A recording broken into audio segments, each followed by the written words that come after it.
Uang beredar saat ini hanya 44% dari GDP nasional dan ini berbahaya dari kacamata orang yang mengerti ekonomi makro dan mikro di Indonesia. Maaf, informasi seperti ini memang terlihat nyinyir kepada menteri jagoan yang berprestasi internasional. Namun entah mengapa, mungkin karena nggak banyak yang paham ilmu ekonomi, maka melihat data seperti ini yang tidak membuat ekonomi bergerak ini saat ini terlihat biasa saja. Padahal kalau melihat dari indikator ekonomi seperti di awal tadi yang mendapatkan data bahwa uang beredar saat ini hanya 44% dari GDP nasional, ini artinya banyak sektor ekonomi yang sakit keras, sakit kronis. Sayangnya data seperti begini, yaitu yang 44% uang beredar, nggak banyak yang paham cara bacanya bahwa ini berbahaya bagi ekonomi sebuah negara. Malaysia, Filipina, Thailand itu 120%-an uang beredar dibandingkan GDP nasionalnya. Ini sama-sama kena COVID loh ya negaranya. Negara-negara di ASEAN ini dalam 7 tahun terakhir pertumbuhan ekonominya adalah 50%-an dibandingkan pejabat saat ini yang hanya bisa membuat 20% tumbuh dalam 7 tahun. Padahal niat dan janji sucinya dulu 50%-an tumbuhnya dalam 7 tahun karena setiap tahun katanya ekonomi harus tumbuh 7%. Dan kalau semua itu tercapai tumbuhnya 50%-an. Ini harusnya ya 50%-an dalam 7 tahun. Ternyata tidak tercapai, hanya 20%. Dan untuk menutupi kegagalan tersebut, maka strategi yang dilakukan oleh yang katanya jago ekonomi dan keuangan negara tersebut yaitu menggunakan FDI, Foreign Direct Investment. Oke, bolehlah strateginya. Sekedar mengingatkan di mana nanti para new mind kalau berkuasa beda strateginya. Pakai DDI, Domestic Direct Investment. Pakai kekuatan kita sendiri dalam negeri, anak bangsa. Saat ini oleh old mind, anak bangsa kekuatan sendiri tidak dipercaya. Bahkan 4L sering mengatakan Indonesia belum mampu, jadi perlu orang Tiongkok. Heran ya, kok anak bangsa diejek tapi oleh fansnya nggak ada yang mencela atau yang kecewa. Oh lupa, punya pasukan buzzer yang selalu meluruskan hal yang bengkok dengan narasi. Bener deh, sangat jelas kalau strategi sekarang adalah cinta asing. Karena itu dipilih investasi FDI. Sekali lagi, namanya juga keputusan orang populer. Semua dilakukan terlihat benar lah. Sampai suatu hari piring kalian kosong, nggak ada lauk yang bisa dimakan. Baru Anda akan percaya ada masalah bernegara ekonominya. Tapi kita ini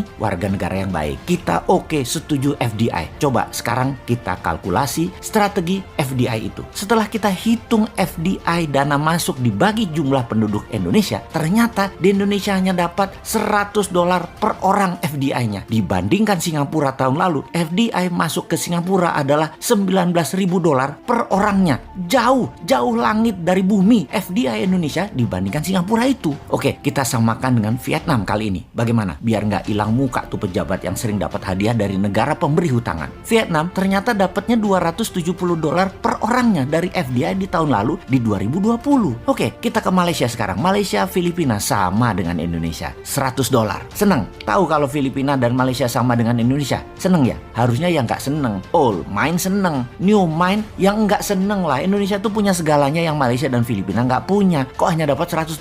Lalu apa strateginya? Ya kembali ke klasik. Karena old mind bisanya cuma satu, yaitu hutang lagi. Oke, mau lihat dari kacamata mana indikator ekonominya sekarang? Bagaimana kalau kita lihat dari pertumbuhan kredit? Tiap tahun harusnya kredit disalurkan itu tumbuhnya 15% dibanding tahun sebelumnya. Di mana 15% itu pasti akan menumbuhkan 7%-an ekonomi. Namun, beberapa tahun belakangan ini, kredit hanya 2-3% pertumbuhannya. Ya bagaimana ekonomi mau tumbuh 7%? Nggak ada likuiditas begitu. Bisa mikir nggak sih ini pejabat yang berkuasa tentang ekonomi? Jadi wajar kan tumbuhnya tahun lalu minus 2%. Lalu kita sudah hampir 4 kuartal nih minus terus pertumbuhannya. Kita lihat deh di awal tahun 2021 ini deh. Minus apa plus? Kalau minus jadi 4 kali atau 4 kuartal. Ini menunjukkan kinerja ekonomi negatif. Bahaya ini kalau rakyat mulai lapar. Tapi jujur deh, saya menilai bagus banget narasi para buzzernya. Sehingga rakyat nggak sadar ekonomi ke arah berbahaya. Keren buzzernya, keren. Narasinya keren. Jadi bernegara pakai narasi ya baru kali ini. Kalau yang lain kan bernarasi pakai fakta dan pakai pertumbuhan ekonomi. Kalau sekarang pakai narasi, tapi narasi narasinya emang keren. Asli nih, kalau ternyata sampai tahun 2021 akhir rakyat ekonominya makin berat, maka bisa-bisa pejabat populer tadi jadi nggak populer.